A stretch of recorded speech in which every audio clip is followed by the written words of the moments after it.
Good morning everyone. आज का हमारा टॉपिक है, जैसा कि आपको दिख रहा होगा, प्रोटो ऑन्कोजीन। कल मैंने यहीं पे अपने लेक्चर को एंड किया था ये बताते हुए कि कैंसर कॉजिंग जो फैक्टर होते हैं उनको हम 3 कैटेगरीज में डिवाइड करते हैं। फर्स्ट ऑफ ऑल वो होते हैं फिजिकल फैक्टर, सेकेंड होते हैं केमिकल फैक्टर और थर्ड क्या होते हैं, बायोलॉजिकल फैक्टर। तो आई होप आपको फिजिकल फैक्टर और केमिकल फैक्टर आपको अच्छे से समझ में आ गया होगा।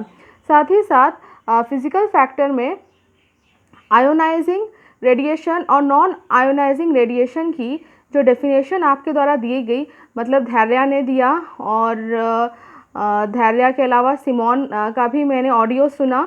तो और एक और थी जिसने पूरा अपनी कॉपी में लिख के रखा था, तो वो उतना क्लियर तो नहीं हो पाया मुझे, हो सकता है कि फ़ोटो अच्छी नहीं आई थी, लेकिन फिर भी मैं उन तीनों को बहुत ही अप्रिशिएट करना चाहती हूँ। और साथ साथ में शायद कंचन ने भी उसकी फ़ोटो खींच के भेजा था। तो मैं सभी को उसके लिए अप्रिशिएट करती हूँ कि आपने सभी को, मतलब पता नहीं सभी ने वो ऑडियो सुना है कि नहीं, लेकिन अगर आप सभी ने उस ऑडियो को नहीं सुना है और अगर आपको कन्फ्यूज़न है आयोनाइजिंग और नॉन आयोनाइजिंग रेडिएशन में, तो एक बार ज़रूर सबके ऑडियो को सुन लेना। एक ही चीज़ है, लेकिन अगर आप एक ही चीज़ को बार बार सुनोगे ना, तो आपको कॉन्सेप्ट बहुत ही अच्छे से क्लियर हो जाएगा। ठीक है, तो मेरी बात को सुनते हुए आपको अगर उसमें कुछ प्रॉब्लम है तो आप मुझसे पूछ सकते हो, और अगर आपको ऑडियो सुनने से सब कुछ क्लियर हो जाता है, दैट इज़ ओके। ठीक, अब हम पढ़ते हैं कि प्रोटो ऑन्कोजीन क्या होते हैं। प्रोटो ऑन्कोजीन और कुछ नहीं बल्कि ये हमारी बॉडी में ही उपस्थित, हमारी बॉडी में कहाँ पे, हमारी बॉडी के ही सेल्स में उपस्थित जीन्स होते हैं।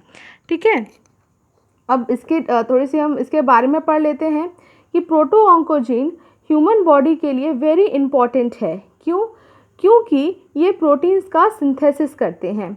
इस चीज़ को आप अपनी कॉपी में लिख भी लेना कि प्रोटो ऑन्कोजीन ह्यूमन बॉडी के लिए वेरी इंपॉर्टेंट है, माने बहुत उपयोगी है, क्योंकि ये प्रोटीन का सिंथेसिस करते हैं, मतलब प्रोटीन का निर्माण करते हैं, जो सेल डिवाइड और सेल प्लोरीफरेशन के लिए आवश्यक है।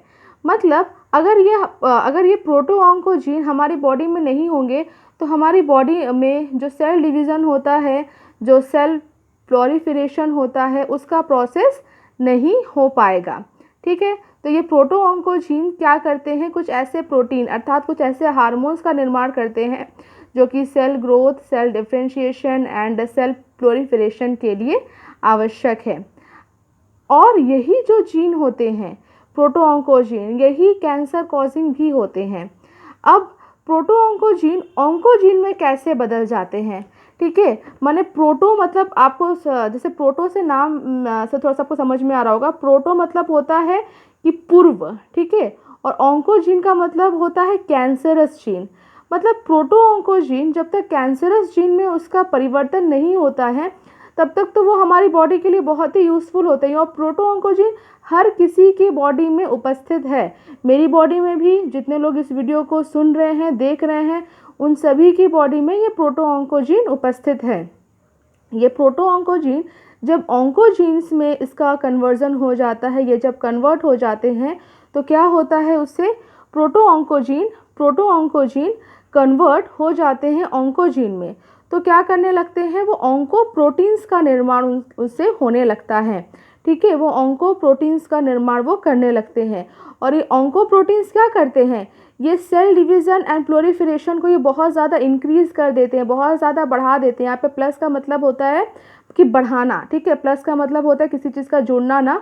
तो ये प्रोटो ऑन्कोजीन्स करते क्या हैं, ये सेल डिवीज़न और सेल प्लोरीफरेशन को ये बहुत ज़्यादा इंक्रीज़ कर देते हैं, बढ़ा देते हैं, लेकिन सेल डेथ ये नहीं होने देते। ठीक है, मतलब कोशिकाएं बनती जाएंगी, लेकिन कोशिकाओं का जो डेथ होगा, कोशिकाओं की जो समाप्ति होगी, वो क्या होगा, वो यहाँ पे रुक जाएगा। और जैसा कि कल मैंने आपको बताया था कि जो कैंसरस जो सेल होते हैं, जो ट्यूमर का जो फॉर्मेशन जब वो कर देते हैं तो दूसरे ऑर्गन्स में जाके वो इन्वेट करने लगते हैं। ठीक है, दूसरे ऑर्गन्स पे जाके उनको वो क्षति पहुंचाने लगते हैं, उनको वो नुकसान करने लगते हैं।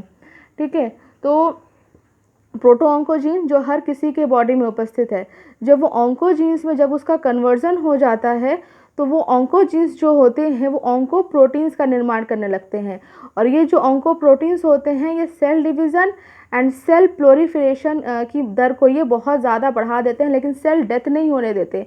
मतलब आपने सुना होगा कि सेल डिवीज़न कब रुकता है, जब दो कोशिका वृद्धि करते करते एक सेल कांटेक्ट में आ जाती है, तब उनका फर्दर डिवीज़न होना रुक जाता है, लेकिन ऐसा कुछ होगा ही नहीं।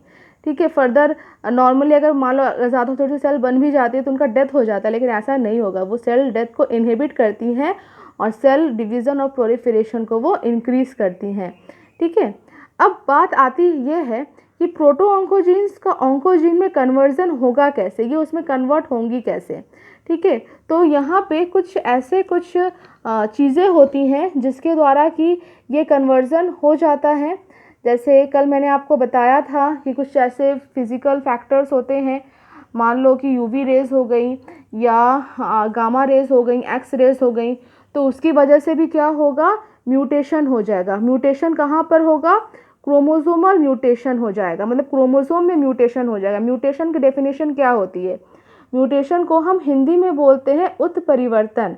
ठीक है, तो गुणसूत्र के में जो जीन्स उपस्थित रहते हैं, उनके जीन्स में अगर अचानक कुछ परिवर्तन हो जाए, ठीक है, अचानक होने वाले परिवर्तनों को ही हम उत्परिवर्तन का नाम देते हैं। तो कुछ म्यूटेशंस हो जाते हैं, वो म्यूटेशंस कैसे होते हैं, हो सकता है कि कुछ जीन्स का डिलीशन हो जाए, मतलब कुछ जीन्स वहाँ से डिलीट हो जाए जो कि शायद सेल डेथ के लिए हो, और जब वो सेल डेथ वाली जीन जब वहाँ से वो डिलीट हो जाएगी तो फिर सेल का ग्रोथ और मतलब ये प्लोरिफिकेशन रुकेगा ही नहीं, बढ़ता जाएगा। अगर क्रोमोसोम या क्रोमोसोमल जीन्स का अगर डुप्लीकेशन हो जाए, डबल मात्रा में हो जाए, मान लो कि अगर सेल डिवीज़न करने वाला जो जीन है मतलब उसकी मात्रा अगर डबल हो जाए तो हायर रेट से फिर सेल डिवीज़न होने लगेगा।